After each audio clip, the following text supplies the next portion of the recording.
Good evening and welcome to Tucker Carlson. Tonight, we've seen an awful lot of change during the 2 years Trump has been president. American politics has been completely reordered, but also the American media has changed forever. News organizations that seemed like a big deal just 5 years ago are now extinct. Some of them are totally forgotten. Those that remain have either degraded themselves beyond recognition, like The New Yorker, or they've been purchased by Jeff Bezos to conduct unregistered lobbying for Amazon.com, like The Washington Post. It's hard to remember that not so long ago, America had prestige media outlets. Harvard graduates literally went to work for Newsweek rather than private equity. Not anymore. Teen Vogue now has a news division. And so does a New York-based cat blog called BuzzFeed. If you're an affluent single person in a gentrifying part of Brooklyn who likes cats, and of course that's redundant because they all like cats, then you know and you love BuzzFeed. When a BuzzFeed headline commands you to, quote, stop everything and watch this cat who loves the ocean, you do. You stop everything. You watch that cat. When BuzzFeed offers one of its trademark cat quizzes, you dutifully take the quiz. What kind of personality does your cat actually have? Or, how cat are you? Take this quiz. Meow. You think you know a lot about cats. BuzzFeed knows more. On all questions feline, BuzzFeed is the final authority. But what happens when BuzzFeed tries to do real news? Well, in early 2017, we found out. The site released the now famous Trump dossier. It was a catalog of salacious and unverified gossip, financed by the DNC originally, about President-elect Trump. Many other news outlets, nearly all of them anti-Trump, had seen the dossier, but they passed on it. It was just too irresponsible to run. But not BuzzFeed. They thought it was perfect. Meow! So they ran it. 2 years later, the BuzzFeed dossier has come to define the entire Trump-Russia collusion conspiracy tale. The problem is, a lot of the dossier is pretty clearly untrue. For example, one of the key claims in the dossier that BuzzFeed ran is that Trump attorney Michael Cohen held secret meetings with Russian agents in Prague. They never offered any evidence that that happened. There never was any evidence. And then finally, last week, Michael Cohen himself confirmed it never happened. You ever been to Prague? I've never been to Prague. Never have. I've never been to the Czech Republic. You might balance my time. Well, so that seems like a pretty big development. 2 years ago, BuzzFeed told us, you remember it, we did a show on it, that Michael Cohen held a secret meeting with Russian spies in Prague.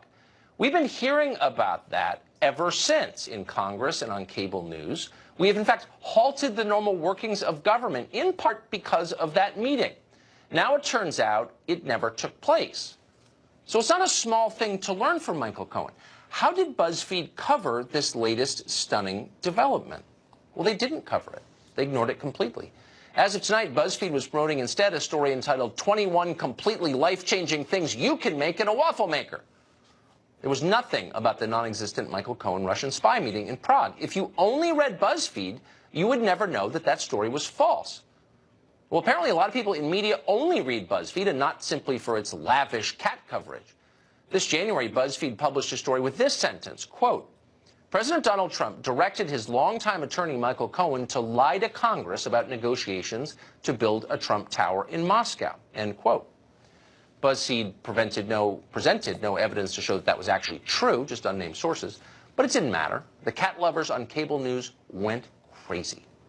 This would be certainly a bombshell information. BuzzFeed's latest bombshell report. The White House is slamming a bombshell report by BuzzFeed. With a bombshell report from BuzzFeed. If the BuzzFeed bombshell is true. A bombshell report. It was really a bombshell. And actually, in some sense, it was. The claim was, anyway, directing someone to lie under oath is a felony, and it ought to be. Had this been true, the Trump presidency likely would have ended, and for good reason, legitimate reason. But it wasn't true. Instead, it was a lot like the claim that, I don't know, cats suck the breath from babies, or that a black cat brings bad luck. It was a wives' tale posing as fact. The Mueller investigation itself batted down BuzzFeed's story almost immediately after it came out. And yet, BuzzFeed never retracted the piece. Once again, in its feline way, the site pretended that nothing had happened. You can yell at a cat, but you can't make a cat pay attention, it turns out. To be clear, here are the key quotes from the January BuzzFeed story. Quote, Trump directed his longtime attorney Michael Cohen to lie to Congress, end quote. And again, quote, the president personally instructed him to lie. end quote. And once again, quote, it is the first known example of Trump explicitly telling a subordinate to lie directly about his own dealings with Russia. Explicitly telling a subordinate to lie. That's the claim. Okay.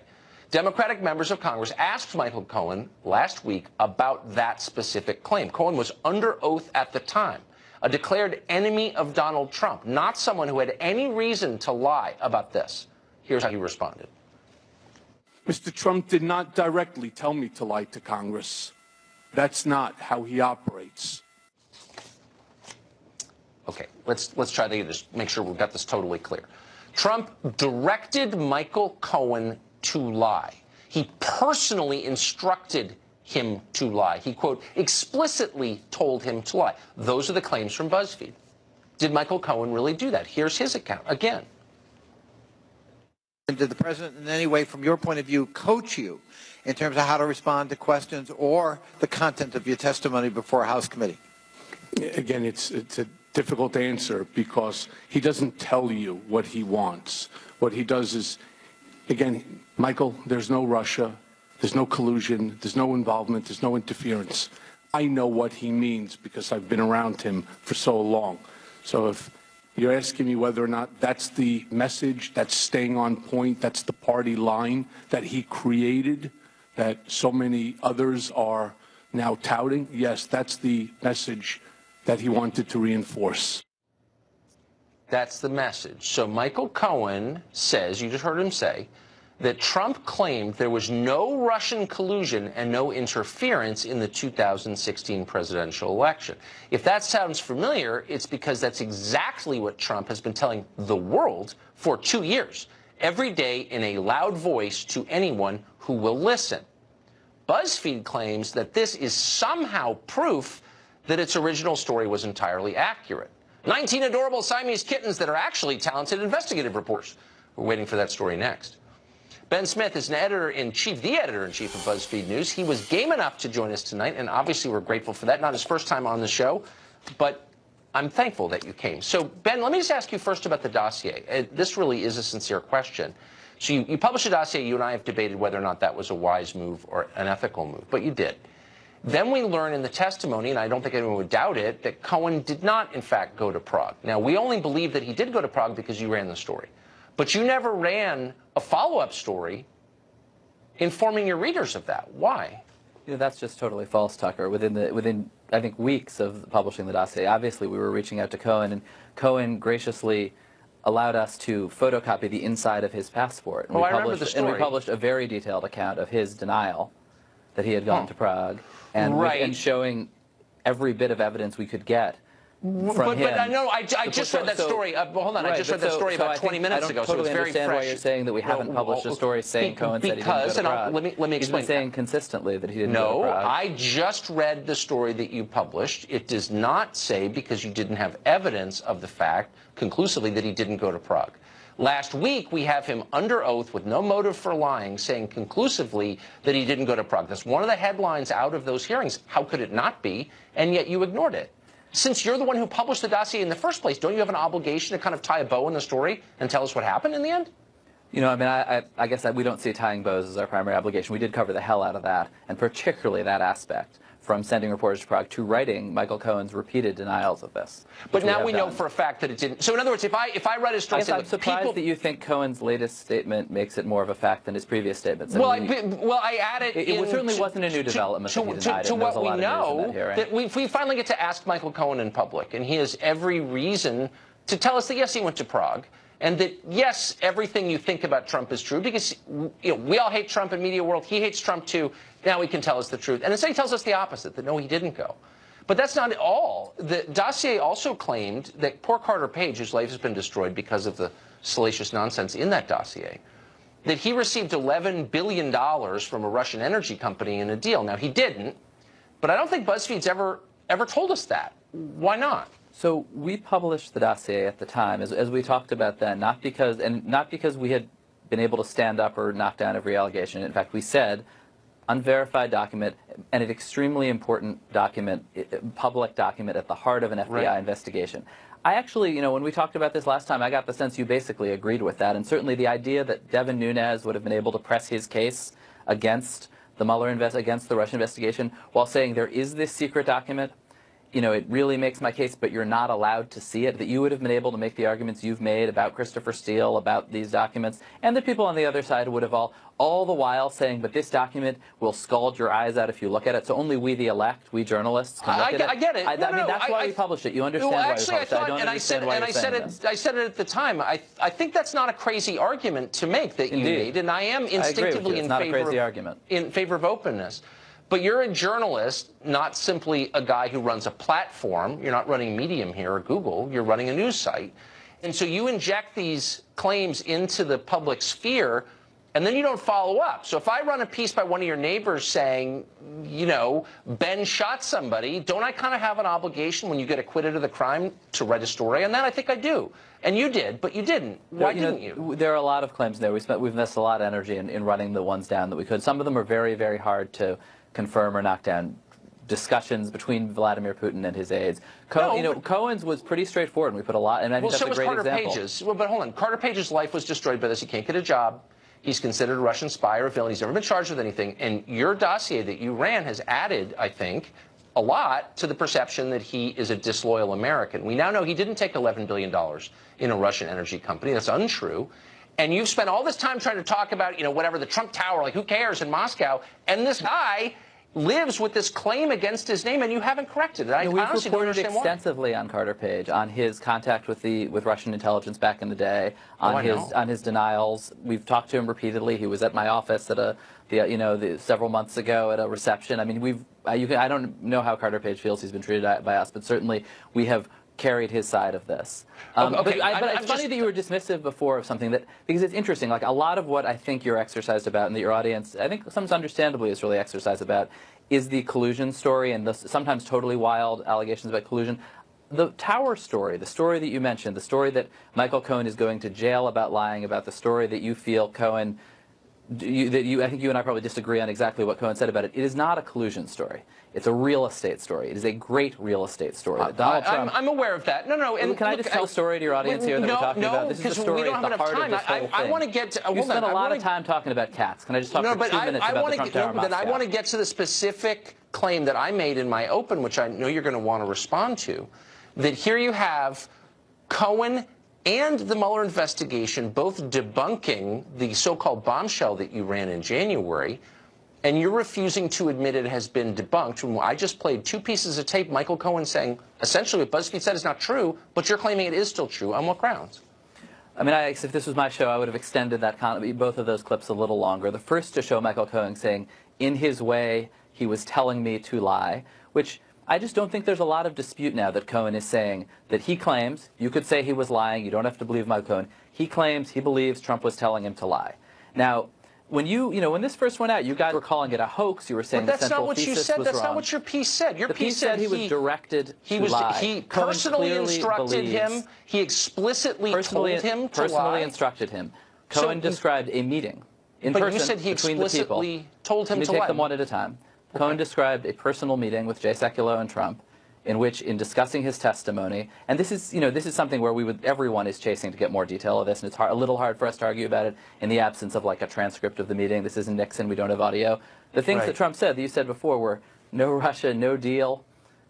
I mean, if that is in the context of his testimony, that is certainly personal. They're talking to each other about his testimony. Is it explicit? I think that's a reasonable argument reasonable people can have. But the idea that this has been debunked, this is a hoax, I mean, the whole story has moved to a place where we're having a much narrower dispute here, Tucker. By the way, about a story that is not about collusion, about a story that is about lying about an amazing real estate deal in Moscow. Look, I want to say, just once again, to be totally clear, I genuinely respect your coming on to defend your reporting. Most people won't, you will.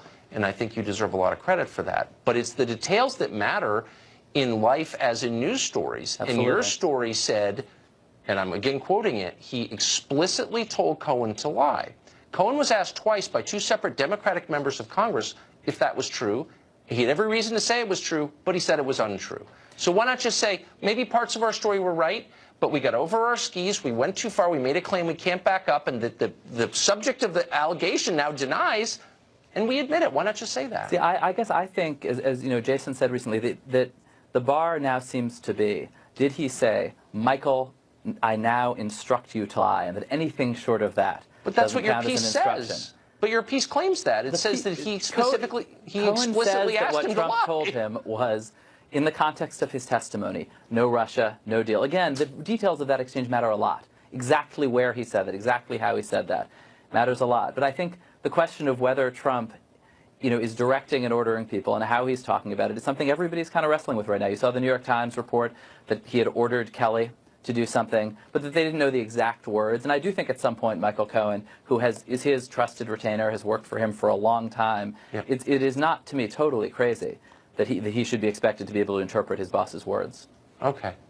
All right. Well, in any case, I appreciate your coming on tonight. Thank you. Thanks for having me, And Tucker. the door's always open to you and anyone else. Just appreciate it. Ben Smith.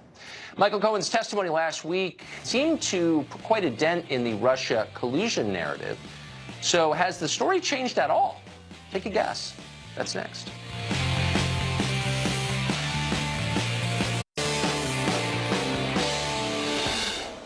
So if you took the politics out of it and tried to see things clearly and you paid close attention over the last week, you'd have to say you had more doubt about the Russia conspiracy than you had before.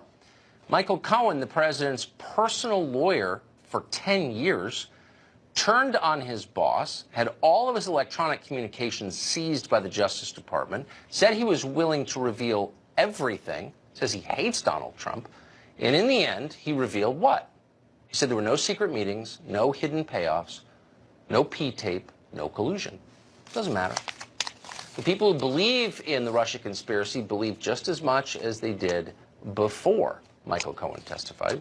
On a podcast last week, Hillary Clinton said it's the job of her party to keep digging, if necessary, all the way through the earth until they reach the Kremlin.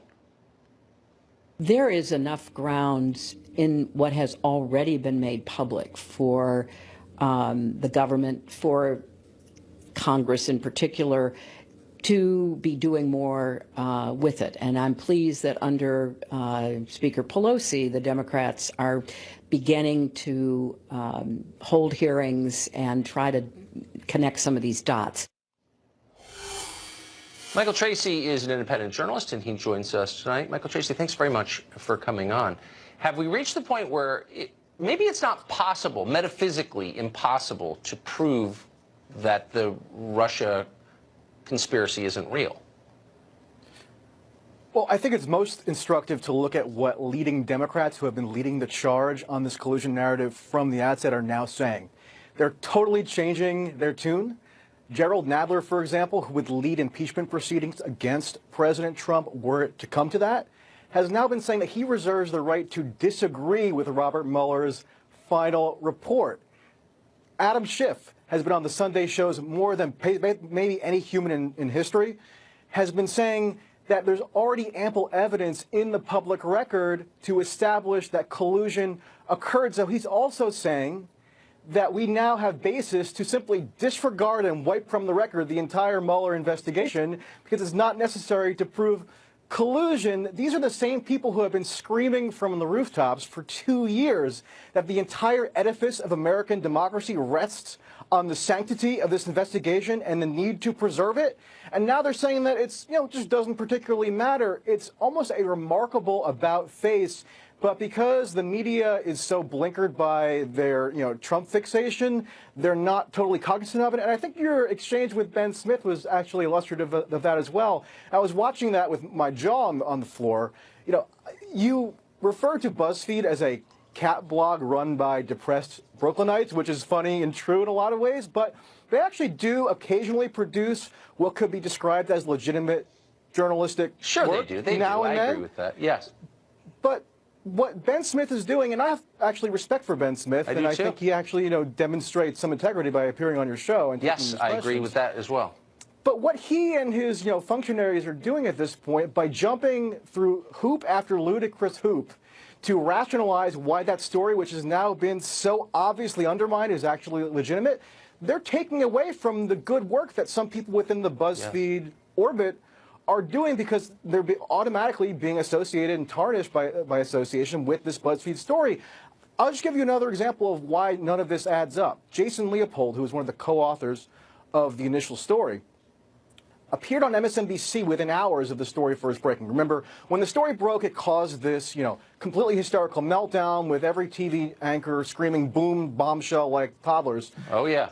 But so to capitalize on that, elation, Jason Leopold went on MSNBC and said that he had seen documents that corroborated the central contention of the story, which is that Michael Cohen was directed by Trump to lie to Congress, which, as you mentioned, would be a felony. That's why people were flipping out. Members of Congress were calling for impeachment proceedings to begin right away. In claiming that he had seen primary documentation, Leopold gave the story extra potency. Because, okay, it's not just based on... Where are those documents? We're almost out of time, but just tell me. I'm actually on the edge of my seat. Where are those documents? Do we know? It's a huge mystery. I don't know. Maybe they fell down the rabbit hole with the rest of the proof of collusion that was supposed to be, provided at this point. Anyway, President Trump, when he calls the media fake news, he's often overwrought and he often exaggerates. Yes. But he's giving ammunition. But BuzzFeed and others are giving President Trump ammunition to make those claims when they so stubbornly and obstinately stick by a story which, by any plain reading, has been flatly contradicted. Just admit it. Exactly. I completely forgot about that Leopold document point. Thank you for reminding us. Michael Tracy, as always, great to see you. Thank you. And by the way, Congressman Schiff, the chairman of House Intel Committee, always welcome on this show. Again, as we've said before. Young pioneer Alexandria Ocasio-Cortez would like to totally take over the American economy in the name of the environment. Is she ready, though, to make the big sacrifices that all of us must make herself? That's the acid test always. We'll take a look after the break. There's a lot about how vital the fight against global warming is to her. It's very, very important. In fact, it's existential, a word she might use but not fully understand. How important is global warming and fighting it? So important we may have to stop having children. In fact, it's at least as important as the Second World War. My Twitter mentions I'm getting a lot of references about cow farts. And I think that's a reference to your Green New Deal. Yes. Can you explain that for us? We got to address factory farming. Maybe we shouldn't be eating a hamburger for breakfast, lunch, and dinner. We're like, the world is going to end in 12 years if we don't address climate change. And your biggest issue is, your biggest issue is how are we going to pay for it? And this is the war. This is our World War II. All right, so fighting global warming is as important as liberating the world from the Nazis. AOC says that. Does she really believe it? We always know what people believe by the way they live, not by what they say, but by how they act. The New York Post found out a lot about how AOC has acted. They analyzed her campaign expenses from 2018. And they found that Alexandria Ocasio-Cortez spent almost $30 grand on car services. That included more than 500 Uber trips, even though, and this will make you, if you are legitimately green in your heart, a little annoyed, her office was just 1 minute from the New York subway. But she didn't take it. She took Ubers instead. Her campaign logged 66 separate airline transactions and took Amtrak just 18 times. Ocasio-Cortez didn't dispute any of these findings, but she said instead she was, quote, living in the world as it is, end quote. Well, the co-founder of Greenpeace, Patrick Moore, was not impressed by this. He tweeted this, quote, the world as it is has the option of taking the subway rather than a taxi. It has the option of Amtrak rather than a plane, option of opening the windows rather than AC. You're just a garden variety hypocrite like the others. He went on to call Ocasio-Cortez, correctly we might add, quote, a pompous little twit. And then he said her Green New Deal would cause, quote, mass death. She didn't respond. She doesn't care. Well, it's been 845 days, and the Hillary Clinton global blame tour is still rolling along. Hillary Clinton has delivered a speech in Selma, Alabama, declaring the United States to be in a, quote, crisis. This is a time, my friends, when fundamental rights, civic virtue, freedom of the press, the rule of law, truth, facts, and reason are under assault. And make no mistake, we are living through a full-fledged crisis in our democracy. What's so interesting about that is that Hillary Clinton spoke those words while standing in Selma, Alabama. There's a crisis, she said. Well, there is a crisis, and it was right in front of her. The crisis is in Selma itself.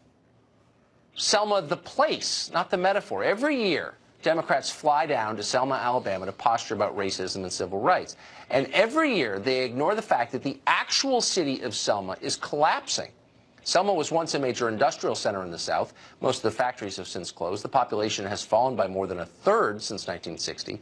More than 40% of the people who live in Selma right now live in poverty, the kids. By household income, it is the 9th poorest small city in the entire United States. A 2018 report found it to be one of the most dangerous places in the country and the most dangerous in the state of Alabama. In other words, Selma rather, is a city full of problems, real problems, the kind that Democrats used to genuinely care about. Now they've moved on. If the city's unemployment rate is high, it's just more proof that they deserve replacement by foreign workers of some kind. When Hillary Clinton visits, she isn't coming with solutions. Instead, she's telling them her own problems. I was the first person who ran for president without the protection of the Voting Rights Act, and I will tell you it makes a really big difference. And it doesn't just make a difference in Alabama and Georgia. It made a difference in Wisconsin, where the best studies that have been done said somewhere between 40 and 80,000 people were turned away from the polls because of the color of their skin, because of their age, because of whatever excuse could be made up to stop a fellow American citizen from voting. Richard Goodstein is an attorney. He advised Bill and Hillary Clinton, and he joins us today. Richard, thanks a lot for coming on. I think Hillary grew up by her accent, grew up right nearby, I think, Selma. You bet. Or suburban Chicago, whatever. But what's so interesting is you could go to the poorest city in the state, the most dangerous city in the state, a city where 42% of the kids are in poverty, and talk about your own problems. Why don't any of these people spend a single second trying to make Selma better? So yesterday was all about voting rights. That's what actually people went to Selma to talk about, was about voter suppression and voting rights. Right. And I think her view, you could, take issue with it, is that if there were voting rights that were universal, actually there would be an address to these problems in Selma and elsewhere. And incidentally, it's not unique to Selma. I mean, Pittsburgh had a lot of jobs associated with hard industry that have gone away too. So a lot of places. And Pittsburgh's actually doing fairly well. Selma, though, as far as I know, is governed by African-American Democrats. So it's not like racism is holding Selma back, at least in voting, okay? And it's complicated. There are lots of reasons for all this stuff, but no one even asked the question, why is Selma, the actual place, such a disaster? People rotate in and out of there on these posturing tours, but nobody notices that it's a disaster? Why? I don't know that anybody doesn't notice. I think the point of gathering people, she got this International Unity Award. She was inducted into the National Voting Rights Hall of Fame. That's why she was there. I mean, Hillary could go any number of places in the country and talk about problems that are unique to that place. That happened not to be why she was invited to Selma. But can you imagine going to a place where 40% of the kids are in poverty, and you haven't flown commercial in 25 years, and you're legitimately rich, you're one of the most famous people in the world, and you complain about your problems in a city like that? Does that seem a little weird? Well, again, I don't know that she hasn't flown commercial. I don't think you know either. The fact of the matter is, again, she's talking about problems like the problems that hit Selma all the time. She did during the campaign. Didn't work for her. But why does no one make it better? I mean, it's a Democratic city. It's a place where every candidate goes, but the problems never get better. Why is that? So you're suggesting, I mean, sorry, Tucker, you're suggesting that because there's it's a black area, or because there's a black mayor? I'm not suggesting that at all. I'm saying that the city, it doesn't matter what color it is, it's in a lot of trouble, and it doesn't get better, and the people who stand before its population and make promises haven't improved it in 50 years. Shouldn't we call them to account at some point? Look, obviously, that's true for any community that should be better than what we find, right? But if the suggestion, look, Donald Trump said, what do you have to lose, right? To communities just like Selma. The answer was health care, basically some concern. We know that not every Trump voter was a racist. We know that. But every racist was a Trump voter. Well, we know that, too. That's not true. Well, what evidence do you really think that that's you have not an true? entire political party saying that you should give people jobs and college admissions and contracts based on their skin color. That's the definition of racism. Those are Democrats. No, I don't think that's what they're saying What's at all. the definition of racism, Well, but actually? they're not saying that people should get jobs. Yes, they are. They're saying there should be some They're attacking people on the basis of their race. That's what racism is, right? Yeah. It happens every day. Right. You don't notice this? Yeah, of course, but that's not what the Democrats are saying. The Democrats are saying that people of every race should get a fair shot, not that they should be sort of No, leapfrogging. that's not what they're saying. They're saying that certain jobs should go to people based on their skin color. That's the same thing the segregationists said. Yes, they are saying What's that. job one that someone should get because of their skin color? Well, For they're example, saying that a certain percentage of jobs in this or that field should go to people because of their skin color. That's the argument that the segregationists made. It's exactly the same argument. And I'm just saying, whatever. I'm not even arguing that. I'm just saying someone should care about Selma being, or lots of these cities, as you rightly point out. Yeah, I don't think people disagree that Selma is a place that needs attention. Yes. And I would think Hillary would say that she's doing what she can to make sure it gets the attention. I hope she does, or someone does. Yeah. Hopefully, yeah. Richard, thank you very much. Of course, thanks. Free speech is under attack on college campuses. Apparently, there's a new executive order that will protect it. How will that work, and will it actually solve the problem? That is next. Announce that I will be very soon signing an executive order requiring colleges and universities to support free speech if they want federal research dollars. That was the president over the weekend at CPAC. American colleges once had the freest speech in the world, and that was directly related to the fact they were the best in the world. Now, American higher education is increasingly dominated by fascists who tolerate but a single set of ideas. The president's executive order presumably will seek to change that. It's unclear exactly what it will say. Well, obviously, we'll follow it. In the meantime, Victor Davis Hanson is a college professor himself. He's also a senior fellow at the Hoover Institution and author of the new book, The Case for Trump, which is out tomorrow. He joins us tonight. Professor, thanks very much for coming on. Congrats on the book. Thank you for having me. So, what do you think this executive order is likely to say? What should it say? Well, it's trying to restore some balance on campuses, and it functions, I think, at two levels. Politically, it sort of forces the parents of free speech. That's what the Democratic Party says they are, going back to the Berkeley free speech era and the ACLU. Yes. It says you have to be for free speech, but if you're going to follow Trump's executive order, that you have to be for Trump. They can't be for Trump. Anything Trump says he's for, they're against. But to be against Trump is against free speech. So how do they square that circle? I think the way they do it is through Orwellian language. So what they mean is free speech is hate speech, because you could be cruel to some group. And censorship is called trigger warnings. Segregation is safe spaces. And having some skepticism that man-made global warming is sort of creationism or denialism. So in their way of, and I'm saying they're going to make these efforts, Tucker, because there's $26 billion at stake in federal support for higher education. So they're going to be for free speech. It's just not what you and I and most Americans call free speech. Well, so I'm a little bit confused. So obviously higher education is destroying the country. It's feeding this poison into the bloodstream, making young people hate themselves, hate the country, not educating people, and leaving everyone in debt. So it's a disaster. Why wouldn't the president unilaterally, to the extent he could, just shut down federal funding for it until they do this and a lot of other things to make it a serious sector once more? They will, and I think he will try to do that. And I'm hoping he's successful like you are. But I think what they're going to say is, oh, we believe in free speech, but people who want to engage in free speech say mean things, so we can't let them hurt people. And we don't believe in censorship, but Mark Twain can be insensitive, so we're going to trigger warning or not read certain passages. Or we believe in integration, of course, in the civil rights movement, but we feel that it's too hurtful for people, so they have separate racially segregated dorms, and that's how they operate. They change the language, and they think that by changing the language, they change reality. So then they come back to Trump, and they think we solved the problem. We can be for free speech, and we can be against Donald Trump because it's not really free speech. It's trigger warnings and microaggressions and safe spaces and denialism. That's what they do. And I don't think they're going to be able to pull it off, but they're in a very bad predicament, Tucker. Yeah. This is the party of the left that's going to have to oppose a motion to ensure free speech. Well, no, that's a very good. It's bewildering to those of us over 40. I hope they push this really hard. Professor, thank you for joining us tonight. And again, congrats on your book. Thank you. I appreciate that. Democratic Party has every intention of taking over health care and energy, but they're not stopping there. They'd like to nationalize parenting, too. Both Elizabeth Warren and Kamala Harris have endorsed plans for socialized child care in the United States. The rest of the party won't be far behind, because why have parents raise their own kids when the state can do it?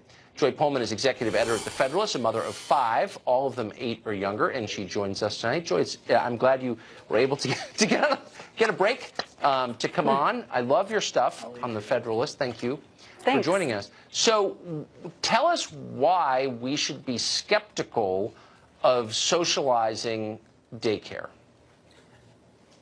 Well, I think there's 2 chief reasons. And the first one is that is not what mothers want for their families. And the second one is that that is not in the best long-term interests of children. So the best research that we have on child care shows that the more that little children are away from their mothers and the longer that they spend, the earlier that they do that and the longer that they spend away from their mothers, the more emotional, psychological, and behavior problems that they have long term. So also mothers themselves just really want to be with their kids because they love them and they want to spend time with them.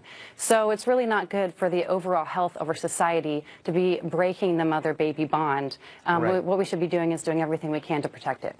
Let me just make the counter argument that the left and many conservatives make, which is that business demands a higher labor force participation rate for women. It's good for GDP for moms to leave their small children, outsource child rearing to people from foreign countries, and get back to serve global capitalism. What do you make of that argument? Well, you know, the economy... Well, the whole point of the economy is to support families, right? We don't have families in order to support the economy. We have an economy in order to support families. So what we should be doing is not putting the short-term interests of today's businesses, first. What we should be doing is putting the long-term health of our society first. It is not good for a society if more children are committing crimes, when they grow up, as happened in Quebec when they implemented a full government daycare program there. It's not good for society when children have more emotional disturbances and they're more aggressive, they're having more special needs placements and so forth. And so, all of that, what's really, again, what we really need to do is think about what's most sustainable for society. And of course, business plays a role in that, but it's not the most important thing. So really quick, if every survey shows that most parents would like to raise their own kids when they're little anyway, if I was running a political party, that's the first promise I would make, to make an economy that could support a family on one income. So if you want to, no one's forcing anybody, but if you want to, you can raise your own kids. It seems very simple. Why is no party doing that? Well, I think it's because most of the parties are listening more to pollsters and to the people who push research rather than to the people who are closest to the families and to the children. If you particularly talk to low-income and middle-class mothers, what they consider it a mark of luxury and a mark of having finally made it and feeling stable as a family for them to be able to devote more of their time to their family and less of it to paid work outside the home. So that's definitely something that mothers are looking for. I'm a mother. That's what I'm looking for, is to be more with my family, because we know that when we are investing in our children, we are investing in the long-term health of society. And so what moms like me have to say ought to be listened to, because we're voters and we're also the people who are shaping the next generation. And if we're not there, those kids are going to grow up and really have a greater dependence and need that didn't have to be there, if moms were just allowed to do what we were created to do and we want to do. It's totally right. Instead, all we hear is corporate propaganda from Elizabeth Warren and the rest of them. Serve GDP, it's your obligation. Joy, thank you for pushing back against that insanity. I appreciate it. Thanks for having me on. First it was the Confederate statues, then it was the Founding Fathers. Now the campaign to destroy the past has come after Dr. Seuss, a liberal in good standing.